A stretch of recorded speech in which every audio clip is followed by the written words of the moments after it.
नमस्कार दोस्तों, अवसर क्लासेज में आपका हार्दिक स्वागत है। मैं हूं मनोज कुमार नाई। आज का जो हमारा टॉपिक है वो है महाराणा प्रताप, वीर शिरोमणि महाराणा प्रताप। महाराणा प्रताप का जन्म 9 मई 1540 ईस्वी को हुआ था। विक्रम संवत 1597 ज्येष्ठ शुक्ला तृतीया। तो महाराणा प्रताप का जन्म हुआ था वो कुंभलगढ़ दुर्ग में हुआ था। कुंभलगढ़ दुर्ग के बादल महल के में जो कटारगढ़ है उसमें महाराणा प्रताप का जन्म हुआ था। महाराणा प्रताप के पिता का नाम था उदय सिंह और दादा का नाम था महाराणा सांगा। माता का नाम जयवंताबाई, नाना का नाम अखीराज सोनगरा जो पाली के शासक थे, भाई का नाम शक्ति सिंह व जगमाल और पत्नी का नाम अजब दे पंवार था, पुत्र अमर सिंह। इसके माध्यम से हम अपनी जो महत्वपूर्ण चीजें हैं उनको एक स्थान पर एकत्रित कर सकते हैं और इस हिसाब से वीर शिरोमणि महाराणा प्रताप के जो परिवारजन है उसके बारे में हमने एक छोटे से स्थान पर या थोड़े से स्थान पर लिख करके हम याद कर सकते हैं। उनके पुत्र, उनकी पत्नी, उनके भाई, उनके नाना, माता पिता, ये महाराणा प्रताप के बारे में काफी बार पूछा जाता है। अब महाराणा प्रताप का राज्याभिषेक है वो 28 फरवरी 1572 ईस्वी को गोगुंदा में हुआ था और प्रधानमंत्री का जो नाम था वो था रामा महाशाहणी। वह बाद में भामाशाह को उन्होंने अपना प्रधानमंत्री बनाया था। और राणा प्रताप का जो भील सेनापति था उसका नाम था पूंजा भील। ये काफी बार पूछे हुए प्रश्न है, हर बार प्रश्न पूछा जाता है कि काफी बार पूछा गया है कि राणा प्रताप का भील सेनापति कौन था, तो वो था पूंजा भील। पूंजा भील नाम का एक भील था और वो महाराणा प्रताप का भील सेनापति था। उसके बाद में बात करते हैं महाराणा प्रताप जब शासक बना उस समय मेवाड़ की स्थिति बहुत खराब थी। प्रताप ने अपने सैनिकों में उत्साह भरने के लिए 3 सौगंध खाई थी। महाराणा प्रताप जब शासक बना उस समय मेवाड़ की स्थिति बहुत खराब थी। प्रताप ने अपने सैनिकों में उत्साह भरने के लिए 3 सौगंध खाई थी, क्योंकि आपको बता दें कि उससे पहले महाराणा प्रताप के पिता उदय सिंह तथा दिल्ली के शासक अकबर के मध्य संघर्ष हो चुका था, युद्ध हो चुका था, तो मेवाड़ की स्थिति काफी खराब थी। तो महाराणा प्रताप ने क्या हुआ कि अपने शासक बनने के बाद सौगंध खाई थी, क्योंकि जब प्रताप शासक बने तो उसके सामने 2 विकल्प थे। एक पहला विकल्प यह था कि वो अकबर की अधीनता स्वीकार कर ले और आराम पूर्वक अपनी जिंदगी है वो महलों में बिताए। दूसरा यह था कि वो संघर्ष का जीवन चुने और स्वतंत्रता का पुजारी बना रहे। प्रताप ने पहला मार्ग नहीं अपनाया और प्रताप ने दूसरा मार्ग अपनाया। तो प्रताप ने दूसरा मार्ग यानी संघर्ष का मार्ग जब उन्होंने चुन लिया तो उन्होंने अपने सैनिकों में उत्साह भरने के लिए कहा कि जब तक मैं मेवाड़ को स्वतंत्र नहीं करा लूंगा तब तक राजमहलों में नहीं रहूंगा, पलंग पर नहीं सोऊंगा और पंच धातु यानी सोना, चांदी, तांबा, पीतल व कांसा के बर्तनों में भोजन नहीं करूंगा।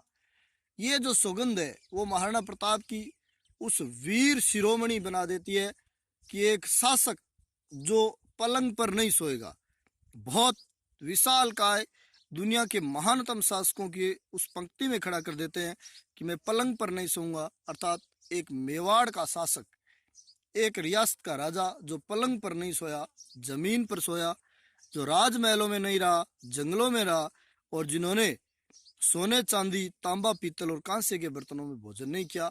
यानी महाराणा प्रताप को वीरता का जो ताज उनके सिर पर आज रखा जाता है वो उनके संघर्ष का ही परिणाम है। उसके बाद में हम बात करते हैं कि महाराणा प्रताप ने अपनी दूसरी राजधानी है वो कुंभलगढ़ में स्थानांतरित की। अकबर ने अब क्या हुआ कि तत्काल समय में जब महाराणा प्रताप शासक बने तो उस समय अकबर था और अकबर की इच्छा यह थी कि वो किसी तरह से मेवाड़ को जीत ले, क्योंकि अब तक वो किसी भी मेवाड़ के शासक को झुका नहीं पाया था। इस कारण से उसकी यही मेवाड़ को जला दिया गया था, मेवाड़ को नष्ट कर दिया गया था, मेवाड़ में अकबर के द्वारा कत्लेआम भी कर दिया गया था। लेकिन अकबर की जो इच्छा थी वो ये इच्छा थी कि अकबर जब दरबार में आए तो उसके दरबार में मेवाड़ का कोई शासक सिर झुकाए हुए खड़ा रहे। ये इच्छा पूरी करने के लिए उसने महाराणा प्रताप से टक्कर ली और उन्होंने शुरुआत में अपनी राजपूतों के साथ जो सुलह कुल की नीति थी उस नीति का प्रयोग किया, और उस नीति का प्रयोग करते हुए उन्होंने जलाल खां कोरची को, जो एक तेज बुद्धि तुर्क था, उसे उन्होंने अपने दरबारी को महाराणा प्रताप को समझाने बुझाने के लिए भेजा, जो वाकपटुता में काफी बोलने चाले बहुत तेज था, उसे भेजा। तो जलाल खां कोरची सबसे पहले सितंबर 1572 ईस्वी में महाराणा प्रताप को समझाने के लिए आया, लेकिन उन्हें सफलता नहीं मिली। उसके बाद में मान सिंह आया, फिर भगवंत दास आया, टोडरमल आया। यानी महाराणा प्रताप को समझाने के लिए अकबर ने 4 शिष्टमंडल भेजे, लेकिन वो महाराणा प्रताप की जो निश्चय और उसकी जो दृढ़ता थी उन्हें टस से मस नहीं कर पाए। अर्थात वो उन्होंने महाराणा प्रताप को समझाने में पूरी तरह नाकाम हो गए, और नाकाम होने के कारण क्या हुआ कि जो शांति का रास्ता था वो पूरी तरह से बंद हो गया। और अब महाराणा प्रताप ने क्या किया कि संघर्ष का मार्ग अपनाया। अब हम बात करते हैं कि लेकिन महाराणा प्रताप नहीं माने तो उन्होंने संघर्ष का मार्ग चुना, और महाराणा प्रताप को सबक सिखाने के लिए स्वयं अकबर मार्च 1576 ईस्वी में अजमेर आए। अजमेर स्वयं आकर के उन्होंने सेना को संगठित किया और मान सिंह को सेनानायक बनाया, तथा मान सिंह के सामने अकबर ने 2 प्रस्ताव रखे। पहला प्रस्ताव यह था कि वो महाराणा प्रताप को जिंदा पकड़ कर लाए। यदि वो जिंदा नहीं पकड़ सके तो महाराणा प्रताप को युद्ध में मार गिराए, क्योंकि अकबर ये चाहता था कि किसी प्रकार से मेवाड़ जो है, मेवाड़ का जो शासक है, जो अपने वीरता के लिए जाने जाते हैं, वो महाराणा प्रताप के आगे झुके। इन 2 उद्देश्यों की प्राप्ति के लिए मान सिंह 3 अप्रैल 1576 ईस्वी को सेना लेकर चला। मान सिंह 2 माह मांडलगढ़ में सेना को सुदृढ़ करके खमनोर गांव में आ गया, और वहां पर आने के बाद मान सिंह को प्रधान सेनापति बनाने से पहले दिन से ही क्या थे कि मुस्लिम दरबारी नाराज थे, क्योंकि इस बात की हमें जानकारी है, वो बदायूनी जो उस युद्ध में मौजूद था, बदायूनी नामक अकबर का एक इतिहासकार, उसने अपने संरक्षक नकीब खां को कहा कि आप युद्ध में नहीं चल रहे हैं महाराणा प्रताप को हराने के लिए। तो उन्होंने कहा कि यदि इस सेना का सेनापति हिंदू नहीं होता तो मैं पहला व्यक्ति होता जो इस युद्ध में सम्मिलित होता। अर्थात मान सिंह जो एक हिंदू था, उसे सेनापति बनाए जाने से या सेनानायक बनाए जाने से मुस्लिम नाराज भी थे। इस बात की भी जानकारी हमें इतिहास से मिलती है। अब मान सिंह ने अपना पड़ाव है वो बनास नदी के किनारे मोलेला गांव में लगा दिया, और मुगल सेना की यदि हम बात करें तो मुगल सेना के जो हरावल दस्ता था, यानी जो आगे की जो पंक्ति थी, उसमें सैयद हासिम और उसके साथी मोहम्मद बादशखी, राजा जगन्नाथ और आसफ खां थे। अब बात करते हैं हम महाराणा प्रताप की सेना की। महाराणा प्रताप की सेना ने क्या किया कि लोसिंग गांव में अपना डेरा डाल लिया, और ग्वालियर का एक राजा था राम सिंह ने महाराणा प्रताप को छापामार युद्ध करने की सलाह दी। अर्थात ग्वालियर के राजा राम शाह ने कहा कि हम अकबर की विशालकाय सेना से प्रत्यक्ष लड़ने की बजाय छापामार युद्ध पद्धति अर्थात पहाड़ों में छिप करके उन पर वार करते हैं। लेकिन जो युवा वर्ग था, जो उन्होंने अपने पूरे जोश के साथ कहा कि नहीं, हम ऐसा नहीं करेंगे, हम छिप के वार नहीं करेंगे, हम क्षत्रियों का पूरा धर्म निभाते हुए उनके सामने आमने सामने की और आर पार की लड़ाई भी लड़ेंगे। इस कारण से राम शाह का जो प्रस्ताव था वो ठुकरा दिया गया और आमने सामने की लड़ाई का मार्ग चुना गया। आगे बात करते हैं कि महाराणा प्रताप के सेना का जो हरावल दस्ता था उसका नेतृत्व करता था हकीम खां सूरी। अब यदि नाम ही आया है तो हम उनके बारे में थोड़ा जिक्र करते हैं कि आखिर ये हकीम खां सूरी कौन था। हकीम खां सूरी एक अफगान सरदार था जो शेर शाह सूरी का सेनानायक था, और वहां से अफगान शासक शेर शाह सूरी के हारने के बाद, उसकी मृत्यु के बाद है जो सूरी वंश का जो अंत हो गया, तो हकीम का सूरी है वो महाराणा प्रताप की सेना में आकर के मिल गया, और उन्होंने क्या जबरदस्त तरीके से युद्ध लड़ा, और उसकी वीरता से प्रभावित होकर के महाराणा प्रताप ने उन्हें हल्दी घाटी का जो युद्ध था उन्हें हरावल दस्ते का सेनानायक नियुक्त किया। ये बहुत बात है। और ये एक सांप्रदायिकता जो कह सकते हैं कि ये हिंदू मुस्लिमों का युद्ध नहीं घोषित कर सकते, ये एक बहुत बड़ा युद्ध था। तो हकीम खां सूरी जो एक अफगान सरदार था, उसके साथ में थे ग्वालियर के राजा रामसाय, पुरोहित गोपीनाथ, शंकरदास, चारण जैसा, पुरोहित जगन्नाथ, सलूम्बर का चुड़ाउत कृष्णदास, सरदारगढ़ का भीम सिंह, देवगढ़ का राउत सांगा और जयमल मेड़तिया के पुत्र रामदास आदि। अब सेना का जो हरावल दस्ता था, उसके जो पीछे जस्ट जो पीछे खड़े थे, उनमें स्वयं महाराणा प्रताप भी खड़े थे, भामाशाह खड़े थे, वह उसका भाई ताराचंद भी खड़ा था। यानी ये सेना की पोजीशन थी। इस युद्ध में जो हल्दी घाटी का युद्ध था, इस युद्ध में मान सिंह जो था वो हाथी पर बैठा था और उस हाथी का नाम था मर्दाना। मान सिंह एक मर्दाना नाम के हाथी पर बैठा हुआ था, जबकि महाराणा प्रताप जो थे वो इस युद्ध में चेतक नाम के एक घोड़े पर बैठे हुए थे। अब जो महाराणा प्रताप और अकबर के सामने आमने सामने और आर पार की जो लड़ाई हुई, उस लड़ाई को हल्दी घाटी का युद्ध कहा जाता है। ये इतिहास में बहुत ज्यादा प्रसिद्ध है। हल्दी घाटी का युद्ध 18 जून 1576 ईस्वी को हुआ था। अब क्या हुआ कि मोलेला गांव में महाराणा प्रताप की सेना थी और मोलेला गांव में मान सिंह की सेना थी, और इधर पास में ही क्या थी कि महाराणा प्रताप की भी सेना थी। तो उन दोनों ने क्या किया कि आपस में प्रातःकाल युद्ध प्रारंभ हो गया। राणा के जो हरावल दस्ता था, इसने इतना भयंकर आक्रमण किया कि मुगल सेना जो थी वो लूणकंड के नेतृत्व में भाग खड़ी हुई। इस बात की जानकारी है वो हमें बदायूनी के द्वारा जो रचित ग्रंथ है उससे हमें जानकारी मिलती है। बदायूनी इस प्रकार लिखता है कि युद्ध प्रारंभ हुआ तो क्या हुआ कि हरावल दस्ते के अंदर हमने देखा कि जो सैयद हासिम नेतृत्व कर रहा था, उसके नेतृत्व में मुगलों ने युद्ध लड़ना प्रारंभ किया। लेकिन महाराणा प्रताप की सेना ने इतना भयंकर आक्रमण किया कि जो मुगल सेना थी वो एक भेड़ों की झुंड की तरह और लूणकंड के नेतृत्व में भाग खड़ी हुई। और तभी क्या हुआ कि जगन्नाथ कच्छावा जो आमेर के राजा भारमल का छोटा पुत्र था, वो मारा जाता, लेकिन वो किसी तरह से उसका भाई उसकी सहायता करने के आने के कारण वो बच गया।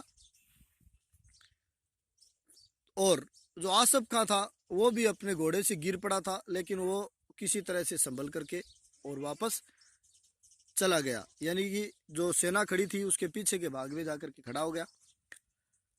तभी क्या हुआ कि जब अकबर की सेना बिखरती दिखी तो चंदावल दस्ता, यानी जो पीछे की जो दस्ता था, उन्होंने देखा कि सेना बिखर रही है और युद्ध मुगल हारने की कगार पर आ गए। तभी हरावल दस्ते में खड़े हुए एक सेनापति मेहतर खां नाम का एक सेनापति खड़ा हुआ था। वो बहुत ही चालबाज और चापलूस था। उसने क्या किया कि उन्होंने एक चाल चली और झूठी ही ये खबर फैला दी कि अकबर बादशाह स्वयं एक विशालकाय सेना लेकर के आ रहे। जब भागते हुए सैनिकों ने इस प्रकार की बात सुनी कि बादशाह अकबर स्वयं एक विशालकाय सेना लेकर के आ रहे हैं, तो उनमें एक बार फिर से जोश आ गया और जोश के कारण सेना में एक बार फिर से युद्ध लड़ने की शक्ति पैदा हुई और वो वापस युद्ध लड़ने लगे। उसके बाद में अमर काव्य जो रणछोड़ दास भट्ट की एक कृति है, उसके अनुसार ऐसा जानकारी मिलती है कि महाराणा प्रताप व मान सिंह के मध्य द्वंद्व युद्ध हुआ।